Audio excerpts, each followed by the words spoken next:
ఎవరి వేలుతో వారికన్నే పొడవటం, హిందువులని హిందుత్వ సిద్ధాంతంతో భారతీయ జనతా పార్టీని హిందుత్వ సిద్ధాంతంతోనే దెబ్బ కొట్టాలి అన్నటువంటిది వ్యూహాత్మక నిపుణులు ఎవరో కానీ కాంగ్రెస్ పార్టీని ఇదివరకటికి మళ్ళీ పిచ్చి పిచ్చిగా సైద్ధాంతిక అంశాల ప్రాతిపదికన వెళ్తే దెబ్బతినది కాంగ్రెస్ పార్టీ. గతంలో ఆర్టికల్ 370 విషయంలో లేకపోతే అయోధ్య ఇష్యూలో ఇట్లాంటి వాటిలో ఏయో రెచ్చగొట్టింది, సుదీర్ఘకాలం పాటు అవి సాల్వ్ కాకుండా చేసింది.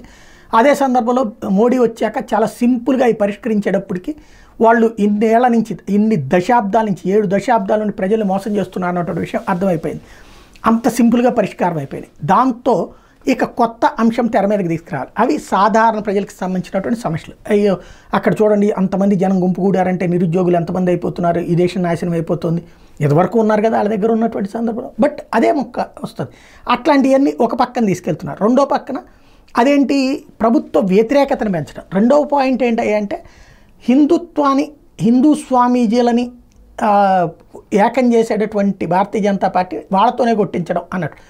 అందులో భాగంగానే ఈ అవిముక్తేశ్వరానంద స్వామి మాట్లాడినటువంటి మాటలు కావచ్చు, రేపు పొద్దున బోలేబాబా క్రిందటిసారి సమాజ్వాదీ పార్టీకి మద్దతు ఇచ్చాడు, ఎవరైతే కొంతమంది చనిపోవడానికి కారణమయ్యాడు.